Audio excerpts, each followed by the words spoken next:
बिस्मिल्लाहिर्रहमानिर्रहीम। अस्सलाम वालेकुम नाज़रीन, मैं हूँ आपका मेज़बान खालिद जमील और आप देख रहे हैं प्रोग्राम डिबेट एट। और आज दो तीन बड़े अहम इश्यूज़ हैं। एक तो मिलिट्री कोर्ट्स ने 25 सिविलियंस को सज़ाएं सुनाई हैं 9 मई के मुकदमात में, और 9 मई के ही कुछ मुकदमात सुबह इस्लामाबाद हाई कोर्ट के हमले पे ऊपर भी इस्लामाबाद हाई कोर्ट ने एक फ़ैसला दिया था कि जो हमला आवर हैं और जिन्होंने तोड़ फोड़ की, अदालती हमले को ज़द-ओ-कोब किया और वकला पे तशद्दुद किया, उनके खिलाफ मुकदमा दर्ज करके कार्रवाई की जाए।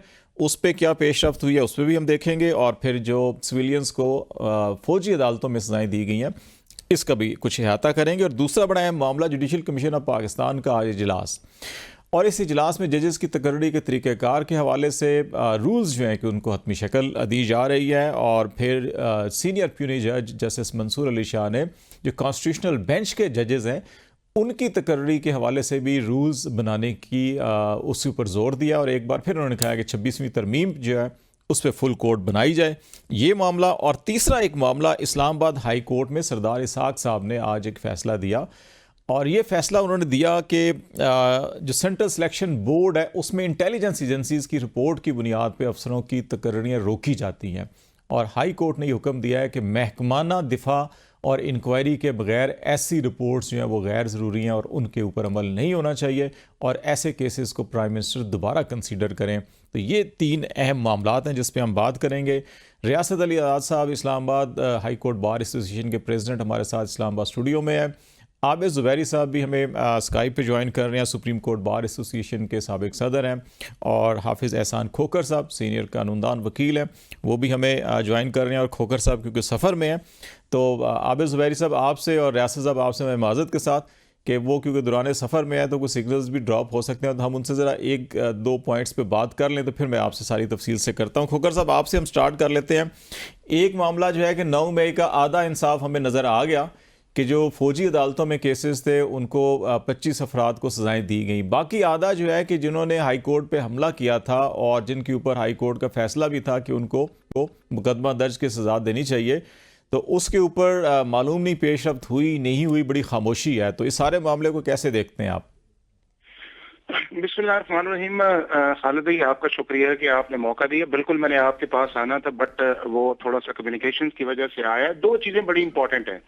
एक इस वक्त इम्पोर्टेंट ये है कि पाकिस्तान का आइन या पाकिस्तान का कानून जो है, क्या वो ऐसा शख्स जो है जो सिविलियंस है, यानी कि सिविलियंस वो है कि जो आर्मी के अंदर एक सिविल एम्प्लॉई है, या आपका आम पाकिस्तानी शहरी है, या किसी एलियन एनिमी का कोई शख्स है जो पाकिस्तान की रियासत का खिलाफ लड़ता है, या इंटेलिजेंस एजेंसीज के अंदर जो है जो सिविलियंस लोग हैं, क्या पाकिस्तान का आइन या पाकिस्तान के जो कवानीन है, जो आर्मी एक्ट है या एयरफोर्स है या उसके बाद आपका नेवी ऑर्डिनेंस है, वो क्या पाकिस्तान के कानून के अंदर सिविलियंस को ट्राई किया जा सकता है या नहीं किया जा सकता? उसका जवाब ये है कि इन लॉज के अंदर जो है वो पाकिस्तान के अंदर सिविलियंस को ट्राई किया जा सकता है। और ये सिलसिला जो था 1967 के अंदर 2 अमेंडमेंट आई थी, 2D1 और 2D12, और सेक्शन 59(4) आया था। उसके बाद ये मामला जो है वो जब कॉन्स्टिट्यूशन बना तो आर्टिकल 8 के नीचे जो है जो शेड्यूल 1 है उसके अंदर इन बहुत सारे लॉज के अलावा इन लॉज को भी उस प्रोटेक्शन के अंदर डाल दिया गया।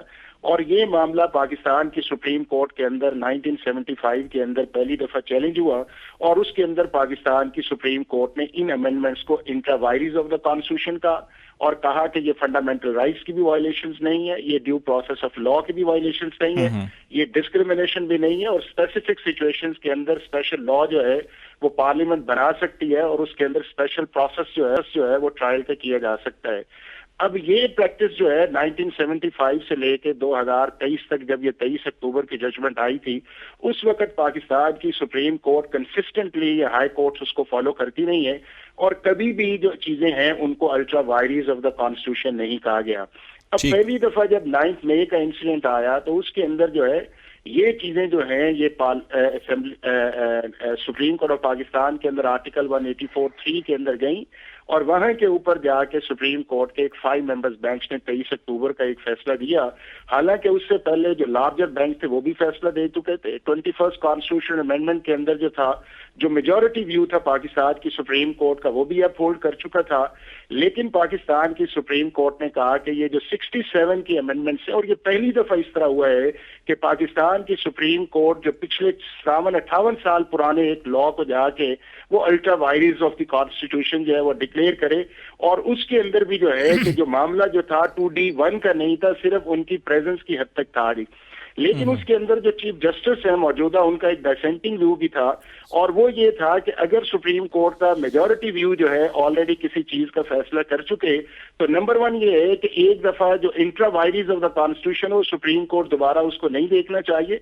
लेकिन अगर उसको देखना चाहती है तो उससे बड़ा जो बेंच है वो बनना चाहिए, और चीफ जस्टिस ऑफ पाकिस्तान को रिक्वेस्ट करनी चाहिए।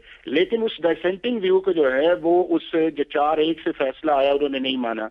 अब उसके बाद ये है कि वो जजमेंट जो है वो 13 दिसंबर 2023 को सस्पेंड हुई, और उसके अंदर ये कहा गया कि आप जिन चीजें अशखास जो उनकी सजाएं पूरी हैं उन्हें रिलीज कर दें, और जिनके सेंटेंसेस जो हैं वो बड़ी हैं और आपने अभी तक उनको ट्रायल मुकम्मल नहीं किया, मुकम्मल तो कर लें, लेकिन आप उन जजमेंट्स को जो है वो अनाउंस नहीं करेंगे। अब 13 दिसंबर जो है 2024 को पाकिस्तान की सुप्रीम कोर्ट ने उन सेंटेंसेस को अलाउ किया है। तो अब ये है कि किसी की ख्वाहिश होना कि हो सकता है या नहीं हो सकता, ये और बात है।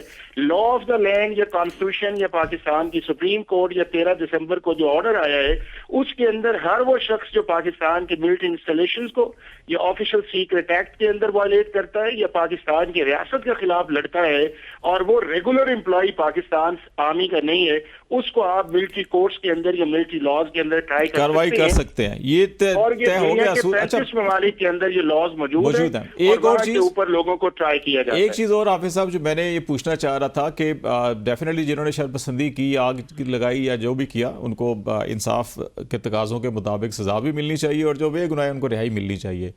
इस्लामाबाद हाई कोर्ट पे भी उस दिन सुबह तोड़फोड़ हुई, सब कुछ हुआ, और हाई कोर्ट सुप्रीम कोर्ट दोनों के फैसले मौजूद हैं, वहां पे बिल्कुल खामोशी है। इसकी क्या वजह है? देखिए, बात यह है कि वो ऑर्डर किया था इस्लामाबाद हाई कोर्ट के चीफ जस्टिस ने, और मैं ये समझता हूँ कि उसके ऊपर प्रॉपर जो है वो एक्शन होना चाहिए कि जो भी शख्स उसके अंदर मुलविस है, या जिस तरह भी ये कोर्ट का डेकोरम जो है, ये कोर्ट की एक रिस्पेक्ट जो है, उसको जिसने भी खराब किया है या लॉ की वायलेशंस की है, उसे होना चाहिए। लेकिन इस वक्त जो मामला आपके सामने आया है या जो आज चीज आई है, वो उस ऑर्डर की कंटिन्यूटी है जो पाकिस्तान की सुप्रीम कोर्ट के 7 मेंबर्स बेंच ने जो है वो एक ऑर्डर किया है। दूसरा, उसके अंदर खालिद साहब जो आपने अपनी ओपनिंग रिमार्क्स में भी जिन 2-3 कहा, चूंकि मुझे थोड़ी सी जल्दी है, वो है जस्टिस मंसूर का एक लेटर डालना कि जी कॉन्स्टिट्यूशनल बेंच का भी एक क्राइटेरिया दिया जाए। भाई 1980 से लेके 2024 तक अमेंडमेंट्स आई है, आज तक तो किसी पाकिस्तान के सुप्रीम कोर्ट के जज ने चीफ जस्टिस को नहीं कहा कि जी आप ये बेंचेस का क्राइटेरिया बनाएं और किन को आप डालते हैं और किन को नहीं डालते हैं, और कौन सी लाइकिंग है या डिसलाइकिंग है। तो यकदम ये ख्याल आ जाना इस चीज के अंदर कि पहले जो है कि जुडिशियल कमीशन को लेटर्स डालना कि जी आप वो बनाए, अब आप कॉन्स्टिट्यूशनल बेंच की तरफ आ गए हैं। तो मैं ये समझता हूँ कि हमारे एक रिस्पेक्टेबल जज है, प्यूने जज है, उनकी बड़ी इज्जत है, लेकिन बार बार इस तरह का लेटर डाल के अंदर जो कॉन्स्टिट्यूशन के अंदर चीजें नहीं है उनको हाईलाइट करना मेरा ख्याल है कि उनके स्टेचर के मुताबिक नहीं है। अगर कुछ चीजें ऐसी हैं तो वो जाके बिल्कुल जुडिशियल कमीशन के साथ जो है इंटरनली उन चीजों को कर सकते हैं, चीफ जस्टिस ऑफ पाकिस्तान से बात कर सकते हैं। लेकिन वो चीजें जो कॉन्स्टिट्यूशन के अंदर क्लियरली लिखी हुई है कि किसका डोमेन है, किसने करना है, कितनी देर करना है, वो मेरा ख्याल है कि लॉ ऑफ द कॉन्स्टिट्यूशन है, लॉ ऑफ द लैंड है, उसके मुताबिक जो है चीजों को चलना चाहिए। हाँ, अगर कल को पार्लियामेंट ये चेंज कर देती है या क्राइटेरिया डाल देती है तो बिल्कुल उसको फॉलो करना चाहिए। लेकिन गाहे बगाहे इस तरह के लेटर्स डालने जो है वो पाकिस्तान की सुप्रीम कोर्ट के लिए, पाकिस्तान के जस्टिस सिस्टम के लिए, और मैं समझता हूं कि जजेस के लिए मुनासिब नहीं है कि इस तरह की चीजें हाईलाइट करें। ना उनके डोमेन के अंदर है, ना ये चीफ जस्टिस के डोमेन के अंदर है, बल्कि ये कॉन्स्टिट्यूशन के अंदर है। और अगर पार्लियामेंट इन चीजों को समझती है तो इन चीजों को भी एड्रेस होना चाहिए। ठीक है, मैं जरा जुबैरी साहब आपकी तरफ आता हूं। आपने हाफिज साहब के भी कमेंट सुन लिए। बुनियादी एक सवाल जो है कि वो ये 9 मई के केसेस के हवाले से यह है कि 25 लोगों को आज सज़ाएँ दी गई हैं, कोई 1 साल से लेकर 10 साल तक की सज़ाएँ दी गई हैं, और इसमें ख़ास तौर के ऊपर पिंडी और मियांवाली के 2 ऐसे केसेस हैं जो इंसदाद दहशत गर्दी की अदालतों में भी इनके GHQ हमला केस चल रहा है, और पीएफ बेस मियां वाली का केस भी सरगोदा की अदालत में चल रहा है। और ये दो हवाले से बड़े अहम है कि इन्हीं दो अदालतों के जजेस ने उस वक्त chief justice Lahore high court को कुछ खतूत भी लिखे थे, धमकियां भी इनको दी गई, इनके घरों के बाहर कुछ क्रैकर्स भी मारे गए, अदालतों का कोई घेराव भी किया गया। इस सारी सिचुएशन में आपके बैकग्राउंड मालूम होगा आपको। तो इस तनाजुर के अंदर जो है कि ये ट्रायल कोर्ट के फैसले, मिलिट्री ट्रायल के, और फिर जो ट्रायल कोर्ट्स के अंदर जो एविडेंस हैं ऑलमोस्ट एक जैसे ही हैं, लेकिन इंसदाद दहशतगर्दी की अदालतें कहती हैं ये सबूत ना काफ़ी हैं, वहाँ पे सजाएं दे दी जाती हैं। हाँ, बिस्मिल्लाहिर्रहमानिर्रहीम। देखिए, military justice is to justice what military music is to music. देखिए, मतलब पॉइंट इज दैट इसलिए कि हमारी अदालतें जो होती हैं, सिविल अदालतें जिसमें टेररिज्म कोर्ट वगैरह, उसके सामने प्रोसिक्यूशन पे होता है कि वो शवाहिद लाए और उसकी बिना पे किसी को सजा दिलवाए या ना दिलवाए। वो शहादत जो होती है वो देखती है कोर्ट, और कोर्ट के उसका आपको अपना प्रोसिक्यूशन का काम होता है। अब यहाँ मिलिट्री कोर्ट में 103 लोग थे, लेकिन अब एंड में 85 रह गए। उन 85 लोगों का हमें नहीं मालूम ट्रायल कैसे हुआ, कौन सी शवाहिद आए, क्या उनको डिफेंस का हक मिला, क्या क्रॉस एग्जामिनेशन, क्या जिरा हुई उन शहादतों के ऊपर, क्या चीजें दिखाई गई, ऑडियो वीडियो जो थे उनको क्या कोर्ट के जो एक तरीकाकार है सेक्शन 164 में क्या, और जजमेंट्स है सुप्रीम कोर्ट की, उसके तनाजुर में उसको परखा गया। तो ये सब चीजें ना मुझे मालूम है ना आपको मालूम है। और देखिए, मैंने इसकी मुखालफत की थी जब ये ऑर्डर चेंज हो रहा था, क्योंकि अभी जो मोस्ट इंपॉर्टेंट इशू है कोर्ट के सामने, ये जो सजाएं आज हुई हैं, ये भी subject to decision of the supreme court है, जहां अपील चल रही है मिलिट्री कोर्ट की। और देखिए, वो 21D जिसकी बड़ी बात की है अभी हाफिज साहब ने कि 1967 में आया, 1975 में उसको अपहोल्ड किया गया FB अली के केस में। FB अली का केस जो था वो 1962 के आइन के तहत था, पहली बात है। और उसमें आर्टिकल 8(5) नहीं था। शुक्र है हाफिज साहब उस बेंच का हिस्सा नहीं है, वरना तो हमें मालूम होता कि क्या फैसला होता। तो अभी ये मैटर सब जुडिस है। और जब भी देखिए, हमारा मतलब ये था कि अगर कोर्ट इस नतीजे पहुंचती है कि वो हाई कोर्ट का, सुप्रीम कोर्ट का फैसला जो 23 अक्टूबर का है वो सही है, तो ये जितना जो ट्रायल और ये जो सजाएं हुई है कल अदम हो जाएंगी। और देखिए, हमारा बेसिक मुद्दा यही है बार एसोसिएशन का, वकीलों का और सिविल सोसाइटी का, कि सिविलियन का ट्रायल चाहे वो किसी तरह का हो, जब टेररिज्म के कोर्ट्स मौजूद हैं, आप उसे टेररिज्म में चार्ज कर रहे हैं, तो उन अदालतों में उनका ट्रायल होना चाहिए, ना कि मिलिट्री कोर्ट्स में, जहां जो अब ठीक है, उन्होंने उस जमाने में उस 75 के केस में कहा कि मिलिट्री कोर्ट का ट्रायल भी फेयर होता है, और उसमें भी बिल्कुल, लेकिन उसमें आर्टिकल 10A भी नहीं था कॉन्स्टिट्यूशन में। और जो 1900 जो मिलिट्री जो 21वीं तरमीम का केस था, उसके अंदर 21वीं तरमीम को चैलेंज किया गया हुआ था, और 6 जजों ने उसको डिक्लेयर किया था कि अनकॉन्स्टिट्यूशनल है ये जो आईनी तरमीम है। उसके अंदर सेक्शन 21D का तो डिबेट ही नहीं थी।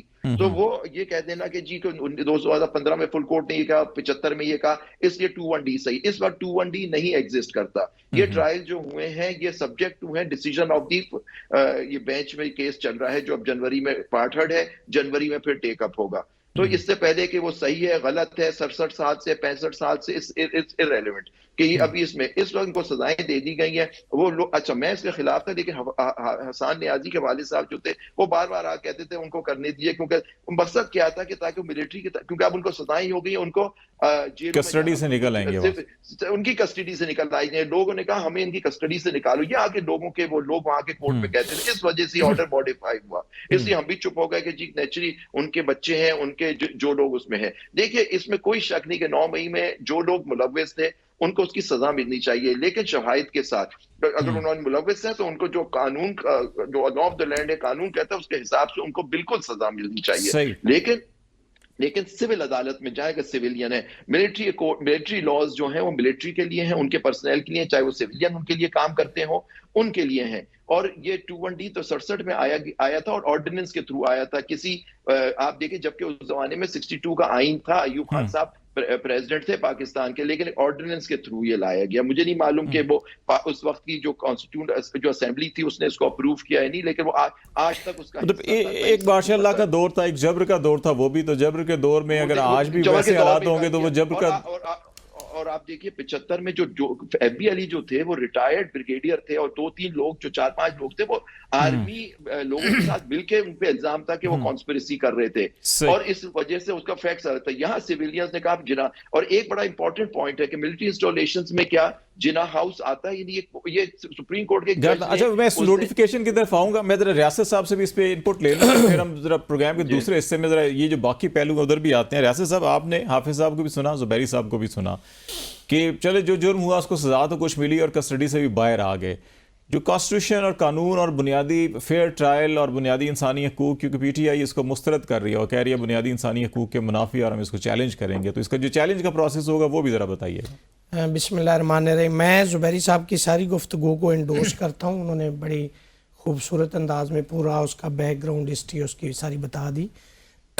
अब देखें, दोनों अदालती सिस्टम को अगर आप सामने रखें तो मैं समझता हूँ यही काफ़ी है कि जो सिविलियन का ट्रायल आर्मी कोर्ट में लोग अपोज करते हैं या कहते हैं कि सिविलियन का नहीं होना चाहिए, उसके पीछे रीज़न खुद बता दी कि जो हसन न्याजी के वालिद साहब हैं वो क्यों कह रहे हैं कि जी हमारे बच्चों के जो केसेस हैं उनको डिसाइड कर दिया जाए, हालांकि लोग तो आर्मी कोर्ट के अंदर ट्रायल के ख़िलाफ़ हैं। उसकी रीज़न क्या है? देखें, वहाँ पे जो ट्रायल होता है आपने किसी बुनियादी एविडेंस के ऊपर वो ट्रायल करना है। अगर आपके पास इतनी सफिशेंट एडमिसिबल एविडेंस आपने कलेक्ट की है during process of investigation and that is sufficient for conviction of any accused, अगर तो वो मुलजम है, हम भी कहते हैं कि 9 मई के जिन्होंने जुर्म किया है कोई भी हो वो उसके खिलाफ कार्रवाई होनी चाहिए और एज पर लॉ उसके खिलाफ ट्रायल भी होना चाहिए। लेकिन सवाल ये पैदा होता है कि जब आप सिविलियन का ट्रायल जो कि आर्मी एक्ट के अंडर गवर्न ही नहीं करता, उसकी एडमिनिस्ट्रेशन में ही नहीं आता, वो एक्ट तो प्योरली है ही सिर्फ पर्सनल जो आर्मी के अंदर है, सिविलियन है, मतलब सोल्जर्स हैं, ऑफिसर्स हैं, आर्मी के डिसिप्लिन के अंदर डिसिप्लिन में आते उनके लिए। अब बात ये, आपको क्या प्रॉब्लम है कि अगर सिविलियन आप कहते हैं, आप अलेज करते हैं कि उस वाक़े के अंदर मुलव्वस हैं और आपके पास सफिशेंट एविडेंस है और स्पीडी कोर्ट्स पाकिस्तान के अंदर हैं, एंटी टेररिज्म की कोर्ट्स हैं, तो आप वो एविडेंस दें और उनको सजा दिलवा दें। सिंपल है, मकसद तो आपका उनको सजाएं दिलवाना है ना, बुनियादी सवाल तो ये है। लेकिन अगर आप कहते हैं कि नहीं हमने इनको सजा देनी लेकिन इसी कोर्ट में आनी है, तो उस सिस्टम के ऊपर देखें, एक आ गई आर्मी कोर्ट और एक आ गई आम सिविल कोर्ट जो हमारी अदालत एक ही, आधे लोग उधर चले गए आधे उधर। अब देखें, ये तो फिर पैरेलल जुडिशियल सिस्टम की बात आ गई। आधे लोगों को आप ट्राई करें इधर, आधों को करें उधर। आर्मी एक्ट तो मैंने जैसे शुरू में कह दिया कि वो सिर्फ आर्मी पर्सनल के लिए जो उस डिसिप्लिन में आते, अंडर एडमिनिस्ट्रेशन आते, तो उनको हो जाए। अगर आपके पास इतनी, आप कॉफी के 1-2 सिप भी ले लें, आपने बड़ी धुआंधार तकरीरें की हैं कल, हम ब्रेक भी ले लेते हैं, आप मीनवाइल कॉफी पिएं और ब्रेक के बाद नाजरीन बातचीत को यहीं से आगे बढ़ाएंगे, हमारे साथ रहिएगा।